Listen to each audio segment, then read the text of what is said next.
আজ আমি আপনাদের দেখাতে যাব কিভাবে আমরা নোয়া স্কোয়ার বা ভক্সি গাড়ির ইনস্ট্রুমেন্ট ক্লাস্টারের ল্যাঙ্গুয়েজটা আমরা ইংলিশে কনভার্ট করব।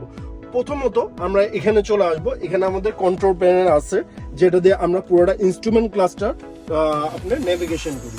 চলেন আমরা প্রথমে দেখবো এখানে যে বাটনটা আছে, এখান থেকে আমরা প্রেস করলে দেখেন এখান থেকে নড়ছে। এই সেটিং অপশনে চলে যাবো। সেটিং যে অপশনটা দেখছি এটার মধ্যে আমরা ক্লিক করব। উপর থেকে আমরা 1 2 3 4 নম্বর অপশনে যখন যাব, এটা হলো আপনার জাপানি ভাষা, এখানে ল্যাঙ্গুয়েজ শো করে। এখানে আমরা যখন ক্লিক করব, এখানে দেখেন হলো দুটো অপশন শো হচ্ছে, একটা হলো জাপানিজ, একটা হলো ইংলিশ। আমরা সরাসরি ইংলিশে ক্লিক করব। আমরা পুরোটা কন্ট্রোল করবো আমাদের এই নেভিগেশন বাটন দিয়ে। এখানে যখনই আমরা প্রেস করছি দেখেন এটা ইংলিশে হয়ে গেছে। এই যে এখান থেকে দেখা যাচ্ছে ইংলিশ করা হয়ে গেছে।